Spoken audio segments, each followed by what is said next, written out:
Primero quiero agradecerle muchísimo. Sé que está cansado, ha llegado hoy, un viaje largo, no sé cuántas horas son, pero es muy 11. importante, 11 horitas, y todavía se lo van a llevar a la feria este hombre, pero ella se va a divertir. Para mí es muy importante poder conversar con usted, primero porque soy apasionada por el periodismo y sé que usted también lo es. El nombre que le han puesto a la conferencia, usted ha venido invitado para dar una conferencia aquí en Santa Cruz de la Sierra, es un título bien provocador y quiero comenzar por ahí, ¿no? Está hablando de el periodismo ante el nuevo desorden mundial. Cuando dice nuevo es porque ya estábamos en un caos. Hace ratito yo estaba copiándome de las entrevistas de Isabel. Usted decía el caos siempre ha existido, ¿no? El caos visto cómo, ¿por qué ante un nuevo desorden mundial? ¿Cuál es el reto de ese periodismo ante ese nuevo desorden mundial? Bueno, porque efectivamente lo que estamos es asistiendo a un cambio de paradigma, un cambio de paradigma que nace fundamentalmente con Internet, que genera una globalización verdaderamente mundial, una mundialización de la convivencia económica, cultural y de todo género. Y en un momento también de crecimiento muy considerable de la población.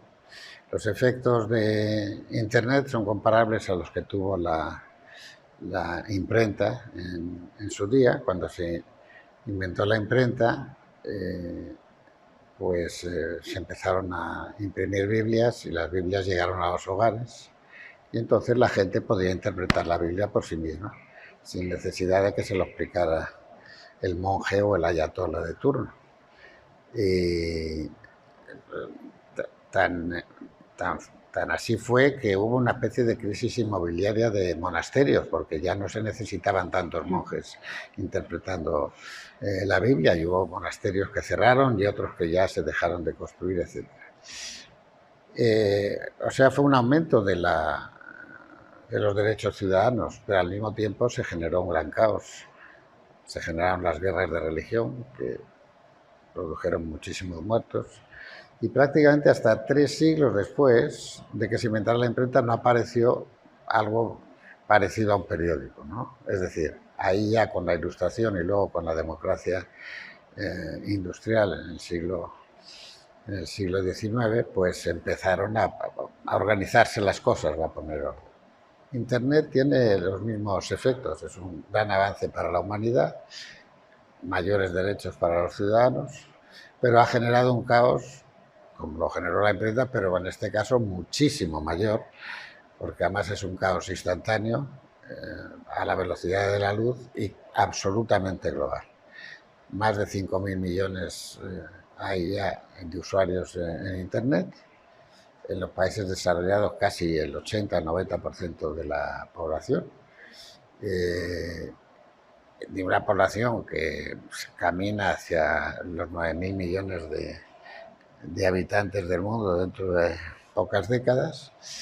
Y claro, pues se ha generado efectivamente un gran conflicto social, económico, de justicia social, de desigualdades, de competencia cultural, de un mundo multipolar.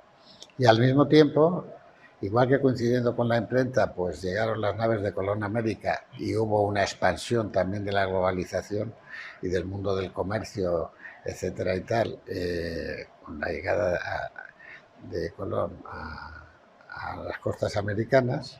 Pues aquí ha habido la caída del muro de Berlín, la destrucción de la Unión Soviética y por lo tanto la desaparición del orden mundial basado en la Guerra Fría después de la Guerra Mundial.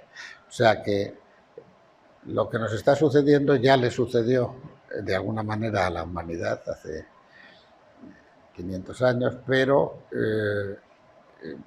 nos está sucediendo de manera mucho más rápida, mucho más global y con mucha más potencia. Hay una cosa que me ha...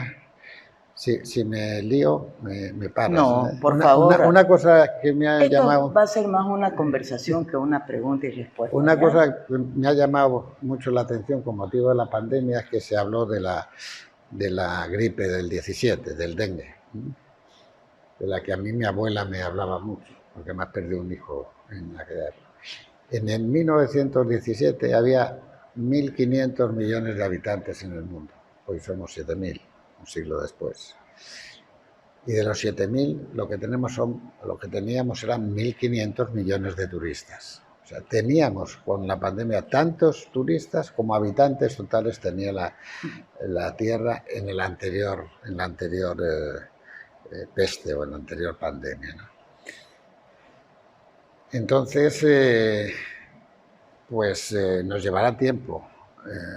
Se ha generado un gran desorden del cual hemos visto algunos escenarios, y el escenario más inmediato y más cruel es el que está pasando ahora en estos momentos en la guerra de Ucrania. Y yo creo que acabaremos poniendo orden, pero hace solo 40 años que se inventó Internet, o que Internet apareció para la vida civil después del ARPANET, y que se destruyó la Unión Soviética. O sea que no digo yo que pasen 3 siglos para volver a ordenar esto, pero por lo menos pasarán algunas décadas más.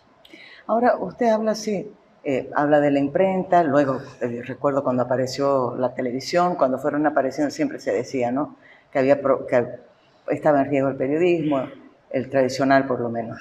Pero estamos hablando más de las herramientas que se usan. ¿Cuánto pesa en eso el carácter, la propiedad de los medios? Porque, claro, hablamos de los instrumentos, pero no del carácter de la propiedad de los medios. Si uno puede retrotraer cuando aparece la imprenta cómo era esa propiedad de los medios, cómo es ahora. Le planteo esta pregunta porque en el debate que estamos haciendo vemos como un factor determinante para la crisis que está viviendo el oficio, el periodismo, el carácter de propiedad. Ya no son empresas periodísticas, o sea, ya no es la información lo que importa, sino los otros negocios que defienden los propietarios de esos medios de comunicación. ¿Qué pesa más ahí? ¿La propiedad de los medios, el carácter de los instrumentos, de las herramientas que van apareciendo desde su experiencia? Hay que tener en cuenta una cosa. Cuando hablamos de medios de comunicación, hablamos de medios. Internet es una sociedad desintermediada. Prensa, radio y televisión, hay alguien que emite y algunos que reciben la emisión. Hay uno para muchos, sus oyentes, sus lectores, sus televidentes. En Internet es todos, para todos o contra todos, y además de manera instantánea. Los señores de las redes, en principio, son las plataformas, digamos, son Facebook, son Google, son YouTube, que pertenece a Google, Instagram, que pertenece a Facebook, o Twitter, y entonces se decreta la neutralidad de las plataformas. Quiero decir, las plataformas no son responsables de lo que en ellas si uno publica en su periódico o en su televisión una ofensa, una calumnia, etcétera, pues puede haber una ley de libelo o una reclamación ante los tribunales y una indemnización. Si en Twitter te insultan o te ponen verde o lo que sea, Twitter dice yo no quiero saber nada. Hasta que de repente Twitter ha empezado a ejercer la censura y por su cuenta decidir lo que se puede transmitir o no en Twitter. Bueno, esto es un cambio global, ¿no? Entonces las empresas de medios primero se han debilitado mucho por la ausencia de publicidad, se han concentrado muchísimo, hay grandes conglomerados o pequeñas iniciativas individuales, muchas de ellas gracias a Internet y algunas que crecieron muy bien. Arianna Huffington así empezó el Huffington Post y lo acabó vendiendo en más de 300 millones de dólares al cabo de unos años, ¿no? Pero lo que es obvio es que las empresas de medios como tales pertenecen al pasado, pertenecen a la sociedad industrial. Están tratando de transformarse y algunas lo hacen con éxito, muy pocas, sobre todo las anglosajonas. Pero tienen un peso estructural tan grande. Hay que decir que en el siglo XIX los periódicos financiaban las expediciones geográficas a la Alta Amazonía o al África Negra, etcétera. Compraban grandes bosques para producir papel en sus fábricas de papel, se instalaban en los centros de las ciudades y entonces se ponía un periódico en el centro de Nueva York y la plaza al lado, como era el periódico del New York Times, se llamaba Times Square. En fin, ese enorme poder industrial ha desaparecido de los medios, que tratan de ejercer un poder comunicativo para rentabilizarlo mediante otros negocios que no tienen que ver con la comunicación. Ahora, me queda absolutamente claro la diferencia que usted hace, ¿no? Una cosa son los medios de comunicación como medios, televisión, radio, prensa, y otras son internet, las plataformas. Ahí queda claro. Me voy a concentrar en los medios, en la radio, en la televisión. Ahí ha cambiado también muchísimo el carácter de la tenencia de los medios. Voy a hablar desde la experiencia de Bolivia, ¿no? De repente, en los últimos años, muchos empresarios han comenzado a comprar medios de comunicación. Y ahora, ya en el último tiempo, sobre todo ya con este gobierno del MAS, el poder político está cada vez más interesado en comprarse los medios o en apropiarse, porque no son ni siquiera compras que podrían ser, ¿no? Quiero vender y te lo voy a vender al precio que yo quiero, no. Hay una serie de chantajes en los tiempos, está viviendo una situación muy difícil aquí en Bolivia, con un tema de accionistas, en fin, ese control.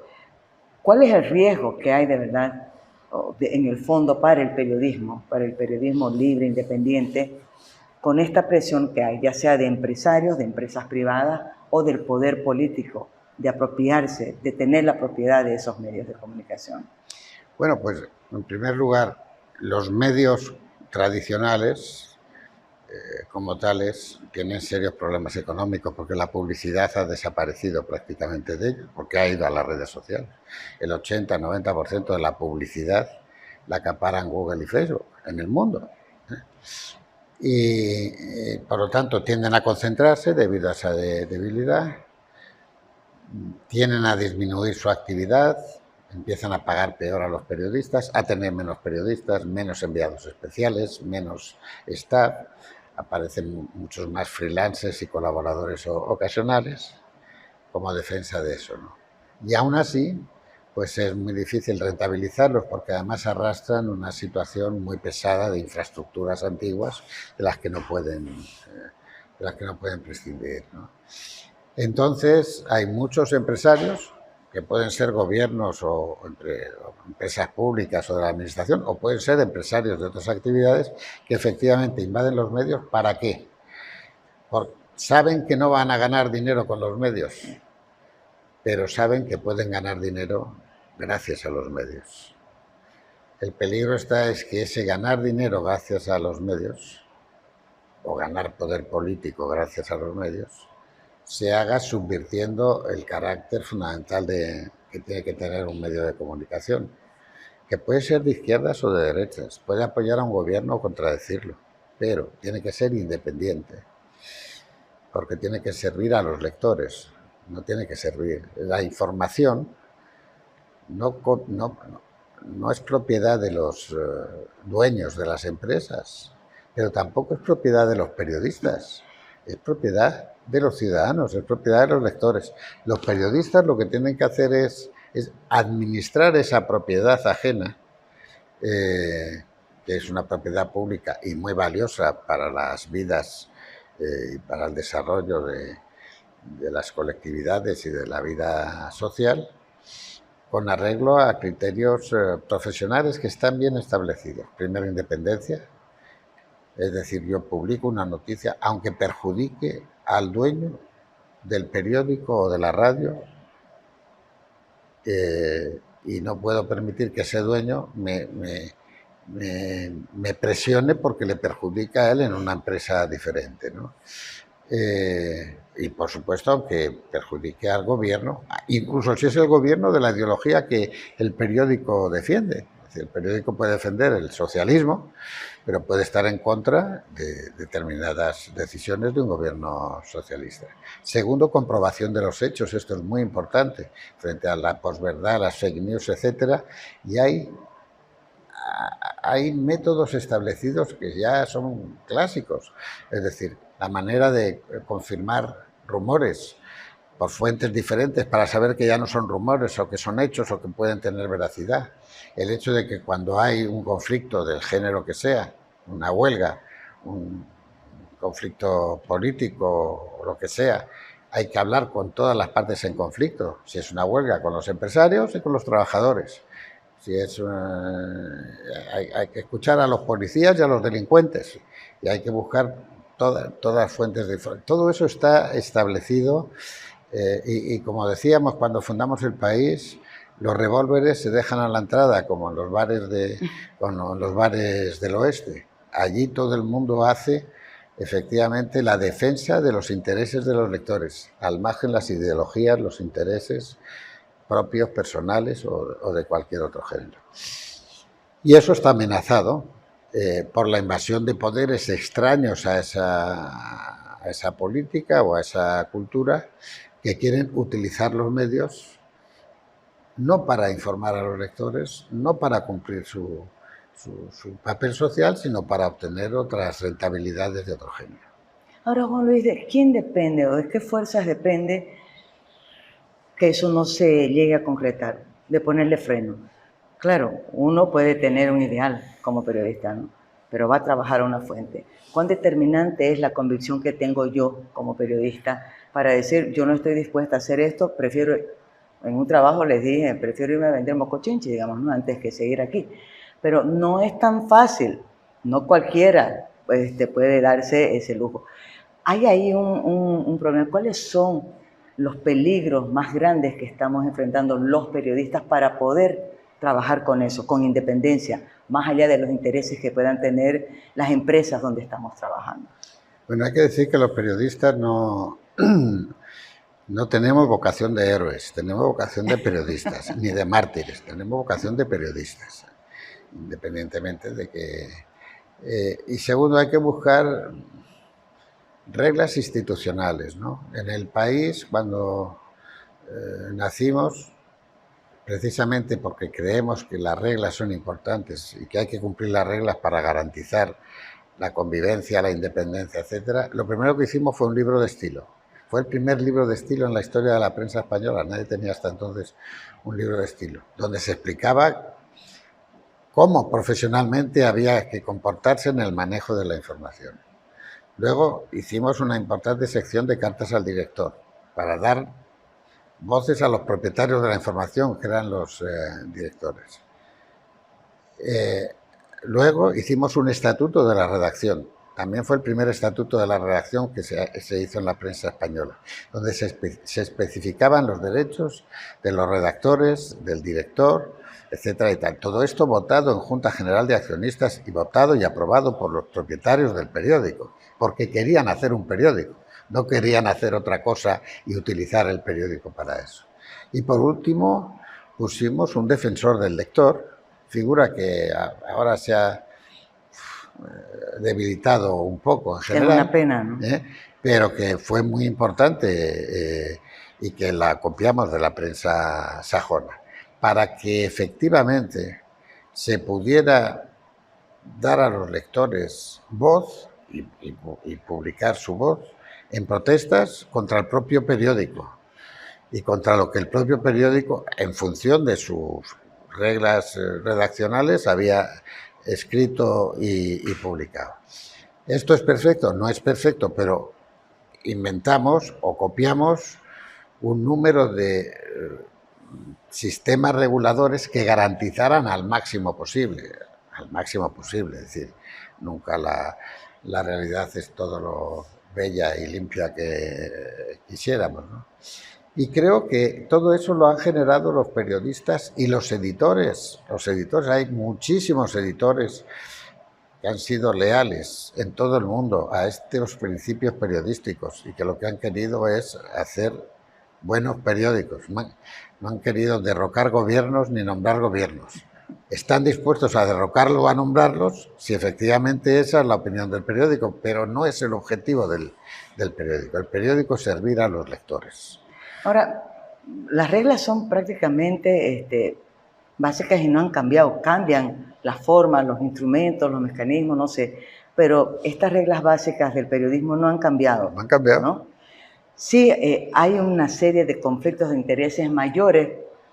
Es la percepción que tengo, ¿no? Cuando yo comencé a lo que estoy viendo ahora. Y vuelvo a este tema del conflicto que veo en los periodistas, y le voy a hacer una pregunta. Se ha puesto muy de moda últimamente el tema de los publireportajes. Usamos unas palabritas ahí para esconder, ¿no? Para hacerlas bonitas las cosas. Publicidad oculta. Bueno, es que tengo un debate con algunos colegas, porque es verdad, muchos hemos decidido hacer periodismo de manera independiente porque hemos tenido conflictos en las empresas donde estábamos. Tenemos la libertad, internet, las redes nos permiten de cierta manera. Y el pretexto es de que de algo hay que vivir, ¿no? Entonces, ya algunas empresas, y me lo decía una amiga, llega y me dice, ¿cuánto cuesta una entrevista, Maggie? Digo, lo siento, aquí no cobramos por entrevista, ¿no? Usted quiere dar, no me importa si pone o no publicidad.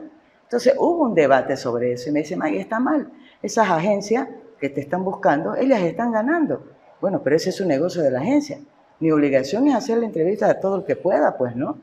Y no la voy a condicionar, pero el debate es grande. Yo quiero que usted me dé su criterio sobre eso, ¿no?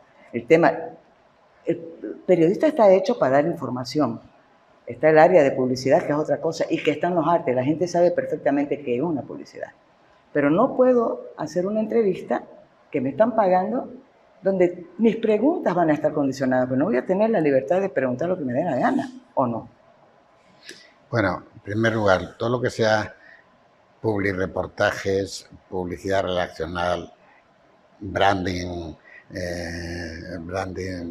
reporterismo de marcas, etcétera. Es decir, y eso está en el libro de estilo del país, independientemente de que en ocasiones a lo mejor hay alguien que no lo cumpla. Tiene que quedar claro al lector, o al oyente, o al televidente, que si es publicidad, publicidad. Y la única manera que quede claro es poner la palabra publicidad. Y entonces sale un presentador o lo que sea ahí dando publicidad.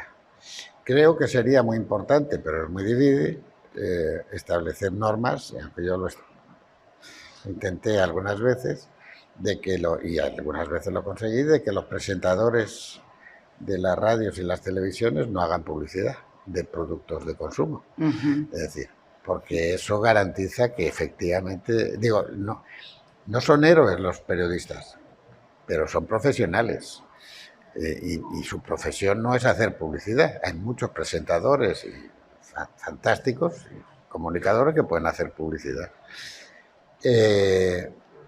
O sea, hay maneras, hay reglas de defenderse de eso, ¿no? Pero efectivamente la debilidad actual de los medios pues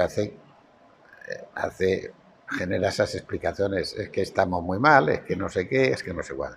Lo peor de todo, de todas maneras, lo peor de todo es la autocensura de los periodistas, que desde luego en España ha sido un drama, sobre todo porque hay paro profesional, los salarios son bajos, muchísimos digitales pagan salarios casi de hambre, porque son empresas que no tienen capacidad y que no tienen publicidad. Hay muchas empresas que pagan a los digitales no para hacer publicidad, ni para que hablen bien de ellas, para que no hablen, para que no existan en esos digitales. Y, es decir, entonces, pues claro, es un entorno difícil. Ahora hay la gran pregunta, ¿no? ¿Cómo uno puede lograr tener esa independencia, hacer prevalecer lo que es de verdad el periodismo, venciendo todas estas barreras, logrando que sea sostenible? El gran problema para nosotros, para la mayoría de los que estamos en el periodismo, es eso. ¿Cómo lograr tener esa independencia que usted dice que es central? No voy a hablar tanto de contrastar los hechos porque eso es más fácil, a lograr una independencia económica en el medio para hacerlo sostenible. Bueno, pues eso es lo que está por ver. Es decir, los medios tradicionales se transforman muy difícilmente para el entorno digital, porque tienen unos costos de infraestructura heredados muy fuertes y además que no son fáciles de cambiar, pero también tienen una mentalidad en su proceder que es muy difícil. Yo puedo poner un ejemplo. Yo, por razones que no hacen al caso, escribí un libro sobre Internet nada menos que en el año 97, o sea, cuando prácticamente todavía era un informe al Club de Roma sobre Internet que se llamaba La Red, que hice yo con un equipo de expertos del Club de Roma.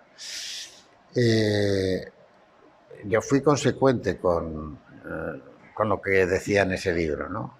Quiere decirse, empecé una transformación, todo lo acelerada que pude, del grupo hacia el mundo digital. E hice dos cosas que tuve que deshacer. Por un lado, fui el primero que implantó en España la suscripción, el muro de pago al diario El País. Y llegamos a tener 80 o 100.000 suscriptores que pagaban, no como ahora que te dan todo por €1 durante 6 meses y no sé qué.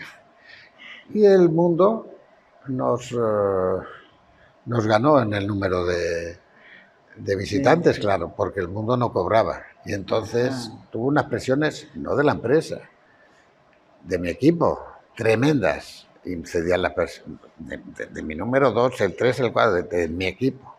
Y quité el muro de pago. Y yo creo que fue un horror, porque yo creo que efectivamente hay que pagar por la calidad. La otra es que hice una empresa al 50% con Telefónica para todos los contenidos del grupo en su versión digital. Toda la soberanía sobre los contenidos era del grupo y toda la soberanía sobre la tecnología era de Telefónica. Y no pude seguir adelante porque los periodistas del grupo decían que como ellos no iban a tener el control o sea, veían que el poder redaccional, no de la empresa, se iba hacia otra empresa que se llamaba Prisa Digital, que fracasó. Fracasó porque la hicimos fracasar porque no había una convivencia, ¿no? O sea que no siempre son las presiones de las empresas, ¿eh? Creo que es muy importante. Entonces, naturalmente que hay maneras, o sea, si hay empresarios que en el sector digital y si hay periodistas que en el sector digital quieren hacer ese tipo de periodismo, no comerse el mundo, ni ser los que más seguidores tienen, ni todas estas cosas, sino cumplir con su misión y servir a los 100.000, 200.000, 25.000, los que sean lectores o oyentes que tengan en esa plataforma, pues habrá periodismo digital, independiente, de calidad, etcétera. Y yo estoy convencido que así será. No sabe cómo me encanta escucharlo. Creo que de aquí voy a salir tirando cohetes. Claro, porque uno entra en conflicto, ¿no? Tengo muchos debates, porque uno dice, no, pero mira, Julano de tal tiene no sé cuántos seguidores. Algunos que no son periodistas, pero que han entrado, han venido de la política y están manejando información. Y digo yo, hay una carrera ahorita por eso, ¿no? ¿Cuántos seguidores tenemos? Entonces, las bombas, tengo que largarlas sin contrastar los hechos. Hay un riesgo ahí muy grande, pero no sé si es muy ingenuo creer que la gente se da cuenta y sabe seleccionar dónde está lo que puede ser más creíble y dónde hay más mentiras, ¿no? No sé si hay todavía un problema de público, ¿no? De público formado, de público con mirada crítica que es capaz de cernir lo que está correcto, lo que no está, lo que es la verdad o lo que es la mentira. Yo creo que hay un problema profesional, o sea, a mí me asombra poner los telediarios en España y todos los telediarios dan las mismas noticias, casi con las mismas imágenes y casi en el mismo orden y desde luego muy pocos de información extranjera, ¿no? O sea, para averiguar cuando se ha hablado de Bolivia por última vez en los telediarios españoles, por poner un ejemplo, ¿no? Yo creo que el problema está en la contaminación que ha habido de las redes sociales hacia los medios tradicionales. En vez de los medios tradicionales tratar de hacerse presentes y gobernar las redes sociales, que es lo que pretendíamos cuando hicimos Prisa Digital, ha sido al revés. Las redes sociales han contagiado a los medios tradicionales. Y luego lo que tú dices de los políticos. En España, en las televisiones, cuando un político deja la política se convierte en un comentarista, en un tertuliano permanente. Pero es que encima hay 10 o 12 periodistas que están en todas las tertulias, en la de la 1, en la de la 5, en la de la 6, no sé qué, por la mañana, que algunos son directores de periódicos digitales, no sé, que además dicen, no, es que aparecemos en la televisión o estamos en la radio para dar a conocer nuestro periódico. Y entonces con el paro que hay en la profesión, entre los jóvenes profesionales, que normalmente están mejor formados que nosotros. Una de las cosas que a mí me valió, no triunfar, pero desarrollarme en periodismo muy joven, es que hablaba francés y dominaba bastante bien el inglés, en una redacción en la que nadie hablaba nada de nada, ni siquiera castellano, en los años 60, porque eran redacciones patrióticas que venían de la guerra civil, etcétera y tal, ¿no? Entonces las nuevas generaciones, normalmente mejor preparadas, más motivadas, están peor pagadas y encima, yo digo, hombre, podrían ponerle, si no, que los directores no aparecieran o sea, que esos tertulianos fueran otros profesionales que sepan del asunto y tal. Es decir, yo creo que ese es la profesión de todólogo, que es lo que tienen los tertulianos, es una profesión muy peligrosa y hemos visto que los tertulianos de las televisiones y radios, la verdad es que saben de todo. Viene una pandemia, saben de pandemias. Viene una guerra, saben de guerras. Y luego están hablando de la guerra y yo no estoy seguro que algunos de los que hablan sepan muy bien exactamente cuáles son las fronteras de Ucrania. Yo creo que si hiciéramos una encuesta entre periodistas en activo que hablan de la guerra, y luego hay profesionales formidables que están en Ucrania a pie de trinchera, haciendo periodismo, comprobando la verdad, sometidos a las cauciones que los contendientes siempre tienen. Hay algo que se está perdiendo muchísimo, que es esencia del periodismo, que es el trabajo de reportero, el estar en la calle, ¿no? Hasta por ahora con el Google, el Zoom, falta ya ese contacto, la pelea de la calle. Eso es peligroso para el periodismo y aquí quiero casar con algo. Estamos hablando mucho de la formación. Usted dice, hoy están mejor formadas las nuevas generaciones que las nuestras, ¿no? No sé, esta niña está en el segundo semestre, nuevita, la facultad recién ha comenzado, la Facultad de Periodismo en la Unifrance, no había, y ahí también quiero que me diga, Facultad de Comunicación Social, que es todo, pero no es nada en particular, y la Facultad de Periodismo. ¿Cuánto peso tiene el hecho de que sí exista una Facultad de Periodismo, sin desmerecer, como usted bien decía antes de la entrevista, lo que puede ser la Facultad de Comunicación? ¿Cuáles son los retos que hay en la formación frente a todo lo que está viendo, ¿no? La esencia del periodismo debería mantenerse.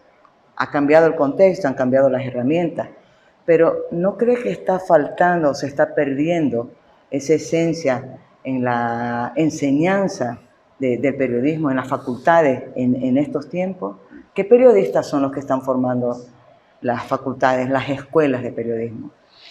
Bueno, la verdad es que no lo sé. Yo tengo dos experiencias muy directas. Una, hace ya 40 años, casi al principio del país, montamos un máster en periodismo con la Universidad Autónoma de Madrid, que da un título de máster en periodismo, que ha sido muy exitoso. Es máster en periodismo, pues, y el título es de periodista, ¿no? Entre otras cosas porque creo que, como hay tantos todólogos, pero necesitamos periodistas que sepan de muchas cosas y uno no puede saber de todo. Necesitamos periodistas especializados en economía, especializados en política, especializados en ciencias duras, especializados en ciencias sociales. Los periodistas no son sociólogos, en contra de lo que es decir, ahora cada vez hay más sociólogos que hacen de periodistas y periodistas que hacen de sociólogos. Entonces creíamos que un curso de posgrado era muy importante y así lo hicimos y así sigue siendo, ¿no? Al mismo tiempo, yo tengo un aula en la Universidad de Extremadura que cuando me jubilé me ofrecieron como homenaje, que es una facultad de comunicación donde hay unas asignaturas de periodismo, ¿no? Y yo pues organizo algunas conferencias o algunos pequeños cursos allí, ¿no? Pero yo creo que, primero, hay que enseñar periodismo a cualquiera que quiera ejercerlo. Puede ser médico, economista, Le iba a hacer esa militar, pregunta. etcétera. Y por lo tanto yo creo más bien en las escuelas de posgrado, que es un criterio que han seguido la mayoría de las universidades americanas al respecto. Y famosa la Universidad de Columbia, y fue Joseph Pulitzer el que fundó ese máster de posgrado. Pero a pesar de eso, es decir, independientemente de eso, yo creo que en general las nuevas generaciones están más preparadas, han viajado más, hablan idiomas, han tenido más información en general, ha habido una sociedad más abierta para las nuevas generaciones, ¿no? Y sin embargo tienen muchas dificultades. Ahora le voy a preguntar al periodista que es también articulista, ¿no? Porque ahí hay otro debate, creo que no muy profundo todavía. A veces a mí me critican porque soy de las que digo lo que pienso, ¿no? Es muy difícil a veces, y digo, lo confieso, es muy difícil mantener un límite. O sea, evitar que mis criterios o que mi pasión o lo que yo estoy convencida prevalezca sobre una información que debo de buscar, como usted dice, contrastando todas las visiones posibles, ¿no? Pero yo digo, bueno, yo soy periodista, pero no soy una cajita de resonancia, ni un grabador, ¿no? Que me apretan, no, tengo pensamiento propio, y es que estamos en un mundo, no sé si eso le pasa a usted, que me provoca mucha indignación la impostura y la caradurez de la gente que le miente a uno en la cara. Entonces, hay determinados momentos en las entrevistas donde está claro que me están mintiendo. No me puedo hacer, y seguir a la próxima pregunta como si no me diera cuenta de que me están mintiendo. Y también, aparte de eso de la entrevista, me gusta tener la posibilidad de decir en una columna lo que pienso. ¿Cómo uno puede manejar eso manteniendo los límites, tratando de no sobrepasar y olvidarse que primero soy periodista y después puedo decir lo que quiero y tener mi columna de opinión? Usted tiene una experiencia de larga trayectoria y me gustaría saber cómo ha lidiado con eso. ¿Hay conflicto? Yo creo que lo fundamental, creo que en las entrevistas lo fundamental es ser educado. Yo siempre he hecho muchas entrevistas a jefes de Estado, etcétera y tal, y siempre he tenido una máxima. Las preguntas son mías, las respuestas son del entrevistado. Entonces, en el libro de estilo establecí que las entrevistas, en la medida que se pudiera, había que entregarlas al entrevistado porque el entrevistado podía haberse equivocado al hacer o podía habérselo pensado mejor y querer cambiar la respuesta. Tuve un problema con Fidel Castro, no porque quisiera cambiar la respuesta, sino porque dije que era un dictador en la entradilla de la entrevista, y tuve un conflicto con él que me dijo, bueno, soy dictador, pero no sé qué tal. Pero además a muchos amigos comunes iba quejando siempre de que yo le había maltratado y tal. Yo le envié la entrevista para que si él quería cambiar las respuestas las cambiara, pero que las preguntas eran mías, ¿no? Pero generalmente yo creo que ese es el principio. Uno pregunta lo que quiere y el otro contesta lo que le dé la gana. Ahora uno puede repreguntar, es decir, pero yo no me creo eso, pienso que es mentira y tal, ¿no? Y respecto a los comentarios es otra cosa, ¿no? Es decir, yo cuando he sido director he publicado muy pocos artículos, o cuando he sido presidente de la empresa. Como director podía publicar como 6 artículos al año con mi firma, hacía muchos editoriales, pero no firmados.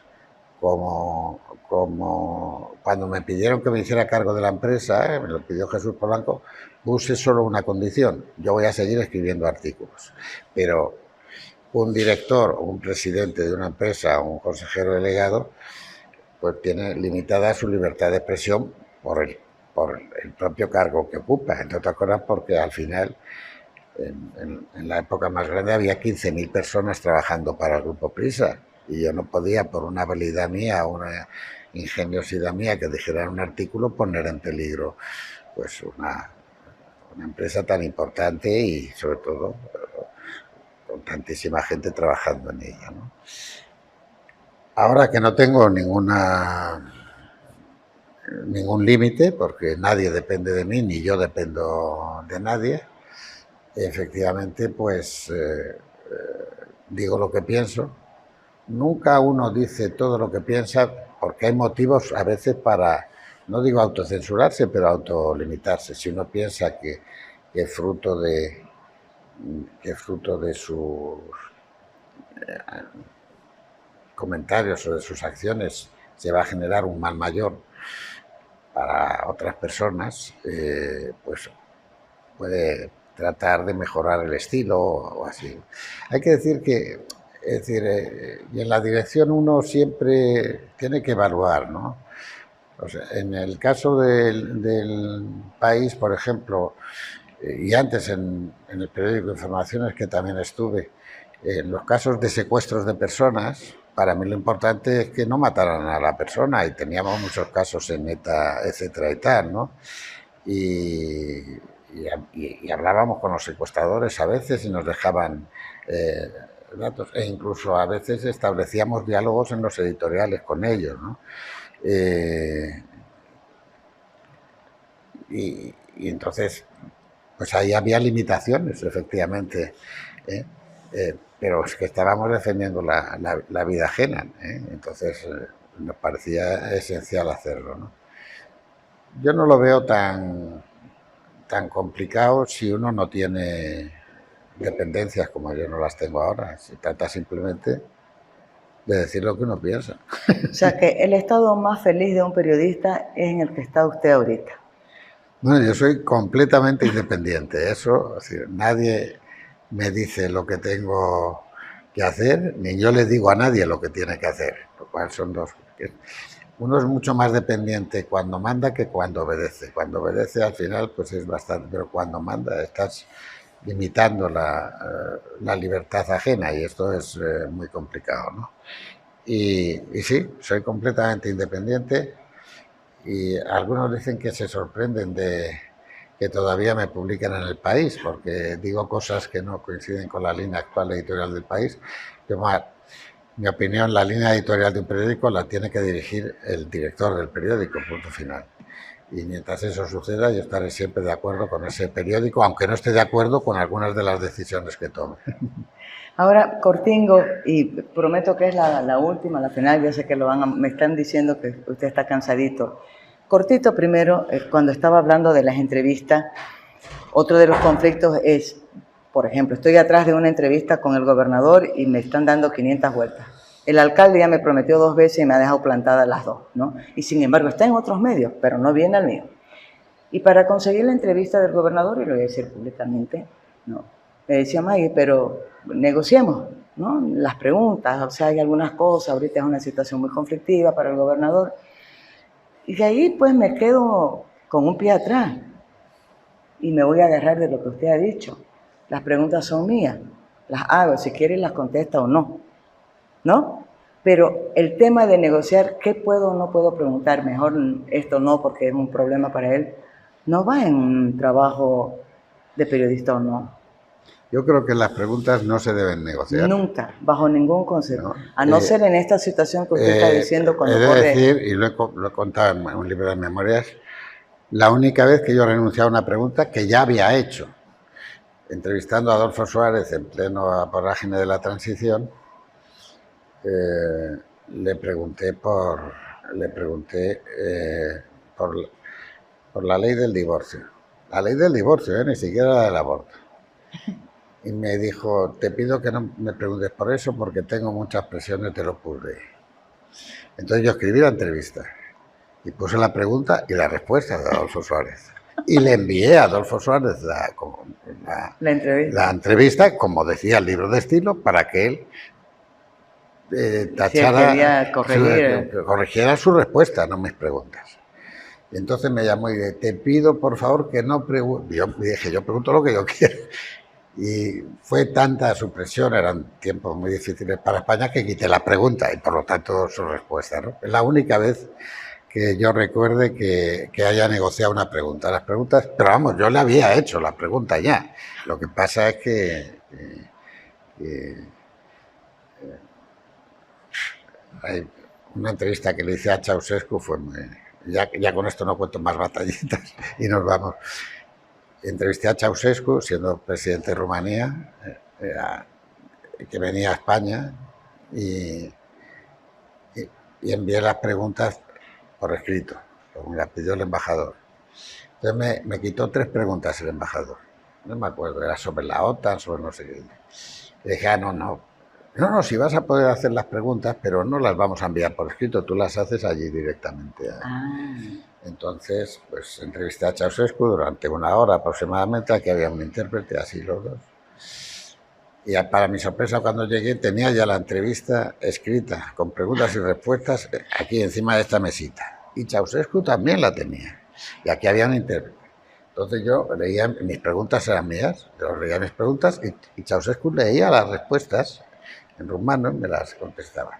Y así, y ya cuando acabó ese paripé, le dije, presidente, hay 3 preguntas que quiero hacerle y que me dijeron que no las mandara por escrito. Y le pregunto, pues no sé qué pasa con el Pacto de Varsovia y si usted se está peleando con, creo que era Andropov entonces, con Andropov en Rusia y tal y eso. Le contestó, el intérprete de me contestó a esa pregunta. Estoy muy satisfecho de ir a España, admiro mucho al rey Juan Carlos. ¿Qué tal? Y no sé qué. Pero publiqué, hice un comentario en la entrevista cuando dije, le hice estas preguntas y me contestó que se fue por la tejera. En fin. Bueno. Ahora sí, prometo, esta es la última, lo libero porque ya lo están llamando. No, solamente se habla que está cambiando muchísimo el mundo, que tenemos que pensar en nuevas profesiones, ¿no? Que las viejas y hay algunas que son obsoletas. El periodismo corre el riesgo de pasar a estar en esa lista de profesiones que ya no vale la pena seguir apostando. Va a cambiar la forma de hacer periodismo. ¿Cuál es la visión que tiene Juan Luis? Yo creo que periodista, decía Eugenio Scalfari, fundador de República, es gente que cuenta a la gente lo que le pasa a la gente. Y creo que eso va a seguir siendo necesario y productivo para la sociedad. Entre otras cosas porque la gente puede saber lo que le pasa a lo mejor sin necesidad de un periodista, pero va a necesitar el contexto, va a necesitar saber por qué le pasa eso y qué le puede pasar en función de eso que le ha pasado. Muchas gracias, querido. No, voy a estar el lunes escuchándolo.